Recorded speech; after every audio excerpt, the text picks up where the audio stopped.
લોકસભા ઇલેક્શનને લઈને ભાજપ અને કોંગ્રેસ દ્વારા મોટાભાગની ઉમેદવારી લિસ્ટ જાહેર કરી દેવામાં આવ્યું છે। પાછલા વર્ષમાં જીએસટી તથા નોટબંધીથી અનેક વેપારીઓમાં નારાજગી હતી, ત્યારે અમદાવાદ સોની બજારના વેપારીઓનો શું છે મત, આવો જાણીએ। લોકસભા ઇલેક્શન નજીક છે ત્યારે તમામ પક્ષ દ્વારા ઉમેદવારી પણ જાહેર કરી દેવામાં આવી છે। ત્યારે ભાજપ દ્વારા ગાંધીનગર ખાતેથી અમિત શાહને ટિકિટ આપવામાં આવી છે।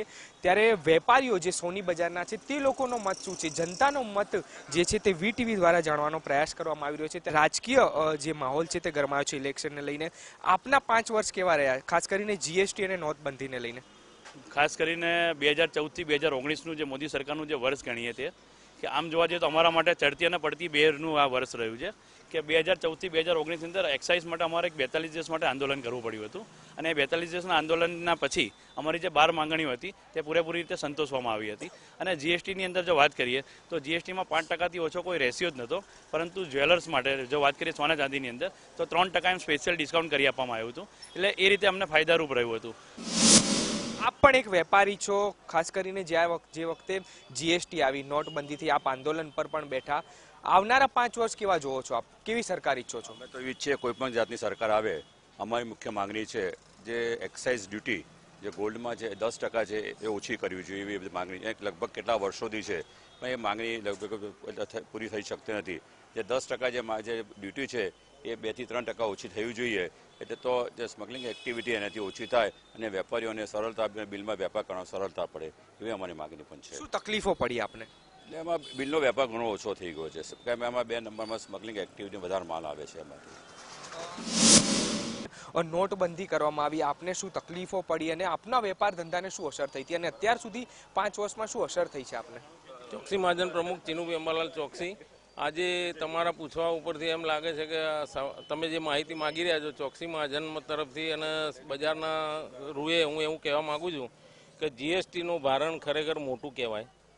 પબ્લિક ચોપડાના પૈસાથી ખરીદી કરી શકે એવી પરિસ્થિતિ બહુ ઓછી હોય છે, એટલે રોકડાના માલમાં ઘણી વખત 2 નંબરનો વેપાર ઘણો મોટો થઈ રહ્યો છે, અને એના કારણે સરકાર ઈચ્છતી હતી કે બધું કાર્ડ ઉપર લઈ જવું, ઈ પેમેન્ટ કરવું, આ કરવું, પણ એ શક્ય આપણા હિન્દુસ્તાન માટે બહુ ઓછું છે, કારણ ગ્રામીણ પ્રજા પુષ્કળ છે, અને એના કારણે આપણે આ વસ્તુ કરી શક્યા નથી।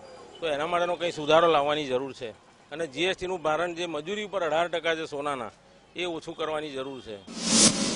જે સીધી ટક્કર છે મોદી અને રાહુલ સાથેની, ત્યારે વેપારી શું ઈચ્છી રહ્યા છે, તમે શું ઈચ્છો છો? આવનારા 5 વર્ષ તમારા કેવા થવા જોઈએ, વેપારીને શું ફાયદો થવો જોઈએ?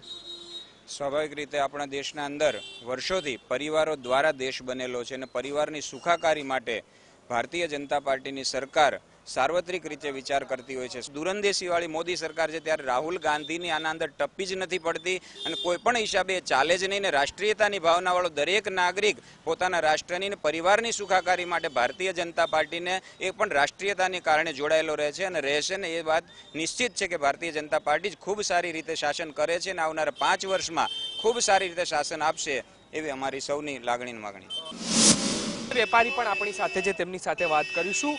આપના 5 વર્ષ કેવા રહ્યા અને આગામી 5 વર્ષ કેવા જુઓ છો? કારણ કે નોટબંધી, જીએસટી તમામ આપના વેપારી પર અસર કરી, તમારો રોજગાર ક્યાંક ને ક્યાંક થયો, એટલે આપ શું ઈચ્છો છો?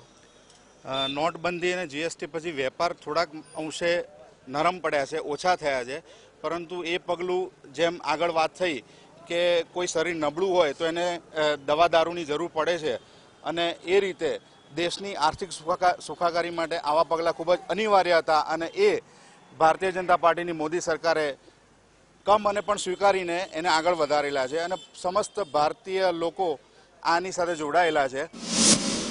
5 વર્ષ તો નોટબંધી અને જીએસટીના કારણે ક્યાંક ને ક્યાંક તકલીફ થઈ, તે લોકોએ આંદોલન પણ કરવું પડ્યું, પરંતુ હવે જે ટેક્સ માળખું છે તે ટેક્સ માળખું પણ તે લોકોને ફાયદો થાય, અને ક્યાંક ને ક્યાંક તમામ જે વેપારીઓ એસોસિએશન છે તે લોકોને ફાયદો થાય, અને આગામી સરકાર પણ તે લોકોના જે તમામ વેપારીઓ છે તે લોકોના હિતેચ્છામાં કાર્ય કરે તેવું તે લોકોની પ્રેરણા છે। કેમેરામેન હિતેશ પાટડિયા સાથે દીપક સોલંકી, વીટીવી ન્યૂઝ, અમદાવાદ।